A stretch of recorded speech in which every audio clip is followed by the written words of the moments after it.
Hi, I'm Rochelle Courtenay from Share the Dignity, and welcome to another bloody podcast. Caitlin was in her early 20s navigating youth homelessness and mental health challenges when she was handed an It's in the Bag donation. It made her feel positive and like there were people out there who cared after being so shut off from the world. Years later, she became a volunteer with Share the Dignity, aka a Shiro, and today she's a mum, has her own place, a stable job, and is thriving. Welcome, Caitlin. Thank you. I have a would you rather question. So we start all of our podcasts with a would you rather question. Would you rather ask a stranger for a tampon or stuff your underwear with one ply before a job interview? I'd probably stuff my underwear, if I'm going to be honest. Have you ever been without period products before? I have. There have been times where I'm either caught off guard, and I'm someone who's struggled with polycystic ovaries, so it's not something that I've had to necessarily consistently think about every month all the time. And there have been times where, because I am so irregular, that I just don't factor it into budgets and that sort of thing. For somebody who doesn't know, what does polycystic ovaries mean? It's so different for so many What does it different mean for people. you? I have quite irregular cycles. I can go a year without a period, and I didn't know that that was not a good thing. Yeah. And it was something that was quite dismissed by medical professionals for quite a while. They gave me a diagnosis, and then the next doctor was like, no, you're too young to have a diagnosis. And So how old were you when you got your first period? I would have been about 13, 14. I think I was in year 8. And I remember going to mum and being like, hey, so I haven't had it for a while. Is that an issue? And at first it's like, you're young, so you don't have to have it every month. But it just kept not coming. And I got the diagnosis when I was about 19, I think. And even after then, it was still, that's quite young to have a diagnosis. We'll just wait. And they just kept waiting. Women's health is quite often put on the back burner, right? How many doctors did you go to try to get a diagnosis in the first place? I grew up in small town Tasmania, so there weren't a whole lot of doctors there. Right. But even when I came over to Melbourne, because of the situation I was in, it was also, I was going to the free bulk bill clinic, so I didn't have a consistent doctor. To see a gynecologist was quite expensive, so it wasn't something that I could just go out and do. Yeah, it took quite a while. And then it probably wasn't until I was going through my IVF journey that someone came out and was like, no, you tick these boxes, you have polycystic ovaries, and just gave me a final confirmation. Right. Tell me about, you grew up in Tasmania? Yes. Mum, dad, tell me about your family. So yes, I grew up with mum and dad, and I'm the oldest of 5 siblings. Whoa. And what's the age difference between you and your siblings? So I think there's 6 or 7 years difference between the eldest and the youngest. Whoa, your mum must have been so busy. Yeah, I think that's right. Yeah. Yeah, right. Yeah. Okay. And are you close to them? I'm close to my sister. She's moved over here to Melbourne. And then I just see the rest of my family when I go over there or if they come visit. I'm an auntie now, so I get to have a little niece over there as well. So it's In Tassie, back in Tassie? Yeah. What did youth homelessness look like for you? Growing up, it wasn't a bad family situation at all. It was very much focused around my mental health. I came to the decision that if I was going to move out of home, I didn't just want to move down the street. I needed something different. And then I had a friend move over to Melbourne, so I came with her essentially. I was like, I want something different. I want to be drastic. I want it to happen now. Didn't necessarily put a lot of thought into it. I think I was also trying to run away from mental health issues. And obviously, How old were you? I would have been about 21, 22. So finished school. Yes. I dropped out of school in year 11. Okay. And then went to work part-time at the local Woolies. Mm-hmm. And then, I moved over here, and you can't outrun mental health issues. No. I stayed with my friend for quite a while, but that space broke down, and it's not because of her, it's not because of me. I probably overstayed my welcome. Mm-hmm. And I just went to a local youth service, and I was like, I'm house sitting at the moment. On Friday, I don't have anywhere else to stay. On that Friday, did you have somewhere to go? I had an absolutely amazing youth worker call up and advocate so hard for me at the local homelessness service. Because at this stage you were 22? Yeah, I was about 22. And I was like, I don't have an option. I'm going to be homeless. I don't know what I'm doing. And then I had a worker from that service pick me up from the house on the Friday. Yeah, she was like, we're still not 100% sure where you're staying tonight, but let's go. We'll go find somewhere. What does that do to your mental health, that not knowing piece? It was a safety in that I felt like she would find an answer. So there was that safety, but it was also, I have no idea what's next. Am I going to stay somewhere this weekend and then not have anywhere Monday? And it's a hard age, right? Because you're not in that youth homelessness, and you're not somebody who's fleeing domestic violence and has that need where there is not enough rooms for them either, right? So I remember meeting Gabby, who received a bag as well, and she had the same kind of issues, although she was about 19, 20, and she tapped out of that youth homelessness where you need to be under 18, and then there's that big gap. So where to from there? Where did they take you? So they paid for me to stay in a boarding house for the weekend and then picked me up Monday. And Did you feel safe in the boarding house? no, I didn't leave the room. Because there's male and females in those boarding houses? Yeah. And it wasn't an age thing. It was, this is what we've got available this weekend. It was cement floor. I remember the youth worker left. I locked the door and I just cried. Yeah. Say that because I remember helping this mum her baby had been taken off her, and they placed her in a boarding house, men, women, and they had a bed in there and a fridge, and it was like a cupboard. It was no bigger than a cupboard. I met her out somewhere, and I was like, I'll get you some things and I'll bring it round. And I remember going in there and I remember the smell of it. I remember giving her a bag and giving her some linen that people had just dropped over to my house. But I just remember the smell and the fact that she said, I'm not leaving the room, because it was a shared kitchen and lounge room and all of those sorts of things. But you know what? At the end, she ended up staying there for a couple of months, and she met some friends, and she actually moved out into a share home with some of those people that she met there. So all worked out for her. She was in her mid-40s, but I don't know what that would look like for somebody who was young and scared and inexperienced, right? Because the more experience you have, the more you're tuned into your gut of people, right? Who did you receive an It's in the Bag donation from? So it was from a place called Ways, based in the southeast of Melbourne, and it was part of their Christmas gift, I think. So I remember receiving a mirror from them for my new room in the transitional space, and a bag. At the time, I didn't know it was a Share the Dignity bag. It was only after I sort of reflected back and I was like, there's not many others out there who give you a bag with this sort of content. What was in your bag? I can still picture the bag. It was a brown handbag. It was like new. I remember pulling out a brush because I had only had one of those plastic combs. I was very excited about the brush. There was like the general sort of pads, tampons, there was makeup and a Christmas card. Do you remember what the card said? Merry Christmas, I hope this is helpful, from a stranger. What would you say to that stranger if you got to meet her when we opened the door? What would you say to her? Or him? It could have been a him. I would say thank you. I'd say that you probably don't realize how much your gesture of putting together the bag has affected someone. Like, it's been such an ongoing thing and it's been quite a few years, and I can still sit here and I just remember the bag. Like, I remember the look of it and just the feel of it. And yeah. How did it make you feel?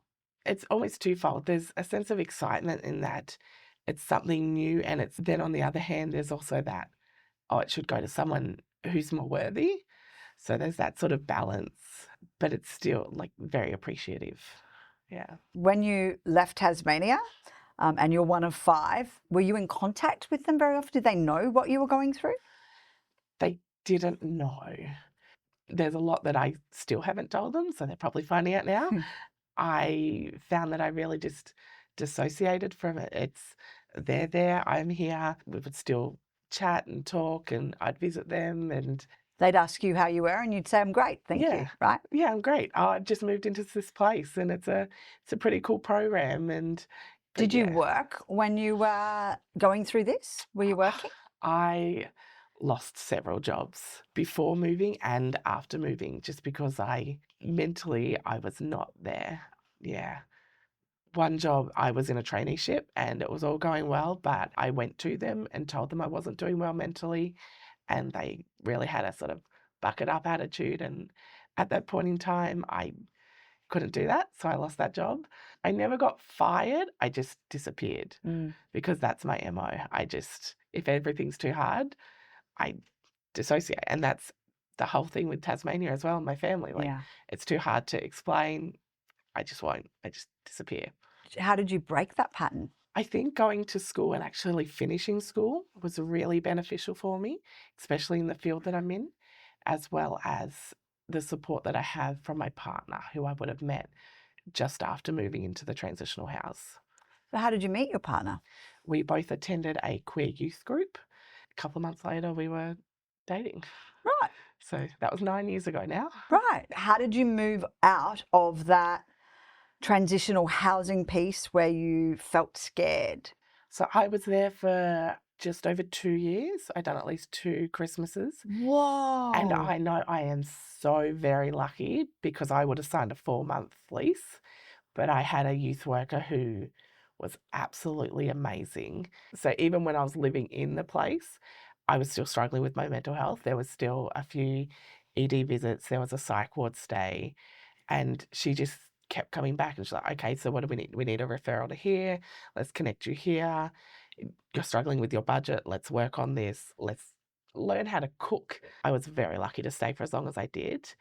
Did you feel safe there? Yes, it was a 2-person house. So I did have another housemate. I had at least 2 housemates during the time I was there. Mm-hmm. I never had an issue with them. Mm-hmm. So You only ever had an issue with yourself?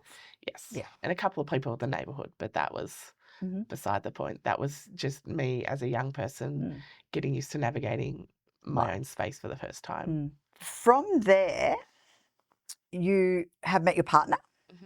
Did you move out together? Yes. Before I moved out though, I wanted to make sure I'd paid off any debts that I have. I didn't want to combine our finances and have them putting any money towards that. So that's my ego. So we waited till we were at a place where I'd paid off what I needed to pay off. I'd finished studying and was working, and we just, as a couple, felt ready to make that step to move together. What were you studying? Youth work. Right. A lot of dealing with other people's trauma too, though, right? Yes. I started working whilst I was living there as well. And that job was peer support, where it's all about utilising that lived experience of mental health to support other people. Does that help you heal or understand yourself even bigger and better? Yeah, I think part of my healing is finding joy, and I find joy in supporting others, whether it's with them directly or advocating for them to support themselves or advocating in the big picture. What was the name of the lady that helped you over those years and never gave up on you? So the initial one was Lauren. She got me into the space, and then it was Kelly. So you became a Lauren or a Kelly for other people? My last session with Kelly, she came to my new house and I told her, I'm going to take your job. And then I did. So I was like, this is the job that I want. I went to study and then I got a job at the place, her exact role. Imagine how proud Kelly is of you. Tell me about your little girl. So she's just turned 1. She is a bundle of joy. She's a little unicorn baby, and she's just full of magic, I think. How hard was the road to get your little unicorn with polycystic ovaries, right? It's not an easy as let's play together on Friday night and here's baby, right? Yes. Eleanor is a very expensive baby. Very loved, of course. So it took 2 rounds of IUI and 2 or 3 rounds of IVF. So about 1.5 years, 2 years of going through the process to be successful with her. Tell me about how you felt the day that you found out you were pregnant. I didn't believe it. My partner and I decided that we wouldn't do any tests. We'd wait for the blood tests to confirm it. But I was doing sneaky tests, and I'm just like, they're not going to call me tomorrow and tell me. The test says yes, but nah, that's not right. And yeah, she called me and I was actually in a work meeting. And I was like, I just got to jump out and take this call. And I'm okay, I have to compose myself and walk in like I'm pregnant, but I can't tell anyone because that means I'm 4 weeks. What does that mean? Whoa, what a joy about how nervous you were when you found out there's joy, then there's that nervous bit coming from I literally took 5 years to fall pregnant, so I fully understand it. How heartbroken you are every time you get your period, right? It's gut-wrenching. Yeah. So I get how important Eleanor is to you because that's my Alicia. But people who've never ever struggled with fertility, it's just like they have a baby and you're so jealous of them, right? It's just that's a whole nother freaking episode. You're expecting another baby then? Yes, my partner Ray is pregnant. So 18 months apart, that's how far apart my babies were as well. Do you know if it's a boy or girl? No, we don't know. It's a real surprise. Yes, it's going to be a surprise. We're not going to find out. IVF again? First round? Yes. Oh my God, that's like winning the lotto, right? Yes, we sort of sat down and figured out we're okay with this amount of gap, and we don't know, it could work first time, it could take another 2-3 years, and it worked first time. Amazing. Yeah.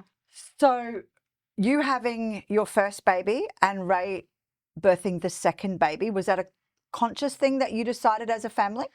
Not initially. When we first got pregnant, Ray didn't want to necessarily, and it wasn't until at the end of my pregnancy where Ray had sort of thought about it and was keen on it. So technically Eleanor is a twin, and we lost her twin at 22 weeks gestation.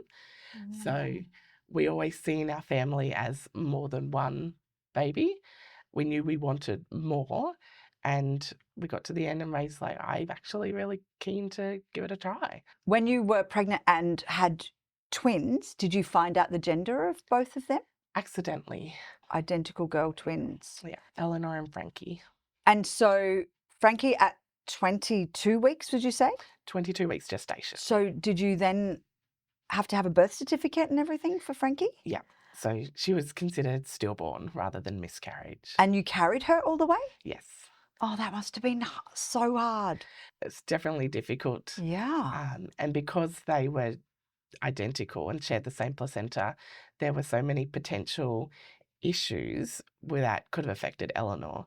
So I was having scans and MRIs and for so many weeks after, and you just never knew the extra risks associated with losing one twin. And then, got them all the way to 37 and 1 and birthed them both. Had a cesarean for both of them. Right.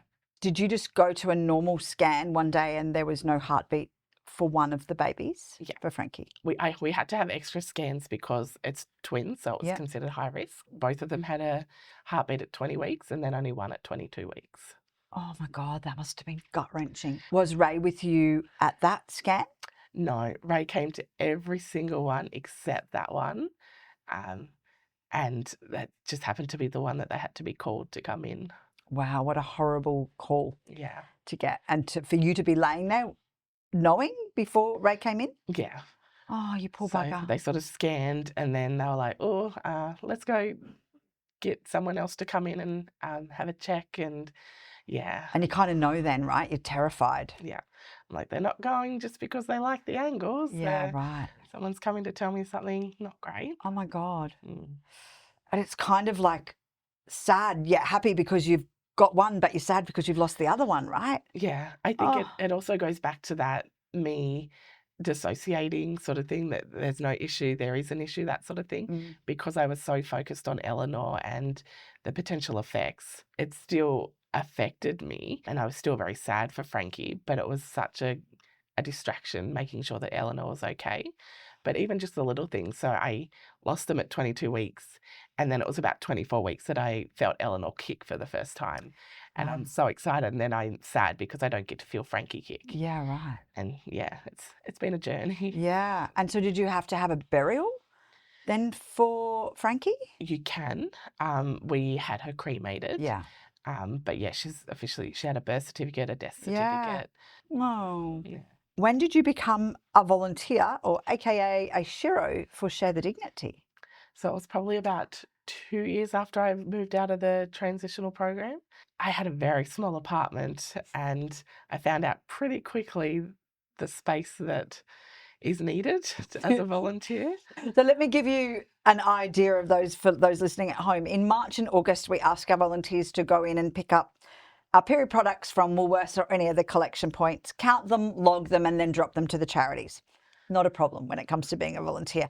When it comes to It's in the Bag, we always say the size of the car determines how many bags you can pick up, right? So how many shifts did you sign up for and how many bags did you pick up and fill your unit with? Probably way too many shifts. I was very keen, very excited, new volunteer. I'm like, yes, I can go and pick them all up. And sometimes you'd turn up for a pickup and someone would have recently done one. So there's 5 bags. Other times there's 70. And so you pick them up. The smell in your car is next level, right? Yes. But the smell then in your house in a small unit would have been incredible. It smells like Vaseline intensive care combined with all of the smells of shampoos and conditioners, right? It's such a beautiful smell. Isn't it funny how every time I say something, it's about the smell? It's always about the smell. I've just had that realization for me. It's like smell's such an important part to me. What was your favorite charity drop-off? I really like connecting with the local community information support service. It was somewhere that I had sought support for and food support in the past. So for me, it just felt like, hey, I'm back. Here's something for you this time. It feels good to give, right, from that perspective. What would you say to somebody who's sitting on the fence of, oh, I think I'll volunteer. Oh, no, I don't know if I've got time. What would you say to that person? I would say it takes not very much time.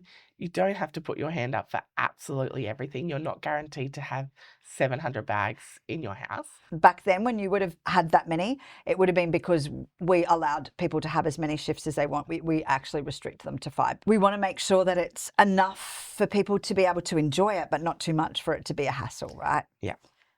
We're always learning. Yes. Do you have a favourite volunteering moment? I really like the moments with the other volunteers getting together, whether it's because I'm overwhelmed because I've got too many bags in my house, or if a charity needs one thing and I don't quite have it, so I'm reaching out to the other volunteers. I'll go to their house, pick them up, and then we're standing in the car gas bagging for way too long, just connecting in with them and just building that community. I really enjoy that.